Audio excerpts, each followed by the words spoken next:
Oh, well done. Well done, committed so much after you spent all day with the girl that you're So not No, that's not what's going to happen here. Of all the boys, it's you that's giving Leah the most energy and Ooh, she's going in! Don't feel like I'm on. Let me just stop you right there. Let's go through the couples in it, shall we? No, let's not do that. Should have fucking come in. I'll crack on then. Wow. Look at her walk. Yes! She looks pretty. Tomorrow night. Cut all the whispers, girls out. You know, no one's whispering that. You was whispering. I don't want to have this conversation no more, sorry, because it's winding me up. She's gonna cry. Gonna cry. No, I don't want to have a conversation. No, I don't want to talk to no one. There we go. Ooh. He's not that bad. Sorry. It's not that great either. She's eyes.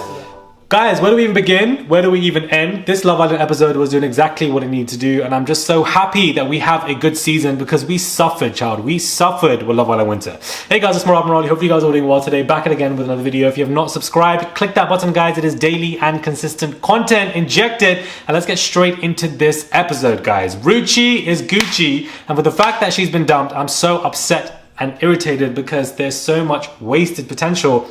What should have happened, in my opinion, Ella saved and a man waiting in the wings for Ruchee because I felt like she didn't have a chance. I thought she was going to get the Danica narrative where she was very unsuccessful 4 to 6 times and then eventually got somebody. I feel like if Danica can have that narrative, why can't we give that to Ruchee? She is the first OG girl to be dumped and I felt like I wanted to see her there for longer. It's not fair what happened with Andre in any capacity and I just wanted to see her there for longer. So unfortunately that didn't happen. I felt like her character, we would have seen more of it had she been invested in one of the men and the men invested in her, then we would have been able to see more of her as a contestant, but unfortunately that just did not take place. Ella and Tyrique and Leah, this is one hell of a Love Island triangle. This is why this season is so good because there's multiple storylines happening at the same time. We're seeing so many different triangles going on and so many triangles that have frustration, they're breaking up, they're having arguments, and Ella absolutely went AWOL at Tyrique. A mini hurricane, I didn't expect it. I thought they would have a civil conversation and Ella just being irritated. She's kind of irritating me a little bit because I feel like she just keeps the same emotion throughout the entire episode. She's continuously upset. I get it, it's a closed environment, emotions are on a high. You're seeing the guy you like entertaining a different girl for multiple chats, for multiple hours, is going to get to you. And I can understand that, but I just felt like she kind of went about it the wrong way at the end. But that came out due to pure emotion and frustration, and she just let him have it. That basically affirms that they are done. And now the question is Leah going to go to Tyrique or is Leah now going to Sammy? Because I didn't even expect that either.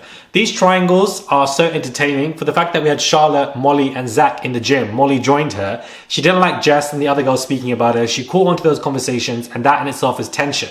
Then Molly joining them was more tension because the triangle, evidently Charlotte didn't like that and she obviously walked away. So this is why this season is so good because not only is there so many storylines, but there's beef between so many people going on. Then in the trailer for the tomorrow night, we see Catherine and Jess. I don't know what the hell is going on between them two, but now I'm invested. This is probably one of the best seasons of Love Island in history for me so far. The first week was extremely strong, and we are going straight 100 miles an hour into a second great week of the show, which we can only imagine, guys, what would even happen when it comes to Casa Amor, what these people are going to do. Tyrique clearly is not fazed by Ella's frustration. He doesn't get bothered by it to that point where he gets angry himself. He's just like, I'm still going to think. I'm still going to think. That's what I want to do. I'm still going to think. He doesn't really understand that these two girls want an answer and he just isn't able to give one. Same for Zach, but I feel like Zach is leaning more to Molly. I feel like Molly is somebody who, growing on me, strong word, but I feel like she kind of is in that she's not afraid to get what she wants or to be direct, especially with her and Mitch. Mitch is somebody who is so forward, he doesn't have that spatial awareness of what he's doing, and that can become an ick for a girl because it's like we're already in a closed environment as it is. So anything you do is already forward, but now you're doing it 10 times. Stay away from me. It's annoying. And so Molly was very direct. Thanks for saving me, babes, but I wish you picked somebody else because this is just not for me. Mitch finally understood, third time's a charm, but all honesty, like I said last week, if Molly wanted to go back to him, he would be there with open arms and open legs, child. He would definitely be there for her, and it's just not going to work for him. How he's still in this competition, I really don't know. The guy has had multiple chances and it's just not working. He's used to getting what he wants on the outside world, and you cannot apply your history, your technique, how you get girls from the outside world within the villa, because it's not going to work like that. Unfortunately, you are in a completely different environment. However, we'll just see what happens with Mitch and Leah. I feel like Leah might go with him just to keep herself safe. You need to have somebody in the wings that you can use, as bad as it sounds, to keep yourself safe from being vulnerable. It's exactly what Catherine did. She didn't really use Andre, but she went back to Andre because she's like, you ain't gonna dump me, child. I'm gonna stay in this competition. And therefore, she did exactly that. And she's now gonna be safe for a while until one of these two get tested, and that will be definitely interesting to see as well. They sorted this a couple of days ago, but I'm glad that Catherine and Zach are on good terms. There's not any frustration going between them two. And that's what I mean by why the season is good. They've patched things up, they had their beef, and we move on. We don't rehash stuff constantly, we move on to something else. There's so much that happened in this episode. I love that it was extended. I love the games, the challenges. This is what we want. I feel like the producers are actually listening to us for once and listening to every single thing that we say. Because you need to have challenges that move storylines, that cause tension. To call somebody two-faced who's playing a game as well, and then, you want to give somebody a secret kiss. Like, this is stuff. Every single question is going to cause a reaction, not only for the fellow contestants, but also for us as an audience. And that's exactly what these games are for. So hats off to the producers once again for another great episode. And it looks like tomorrow is going to be good as well.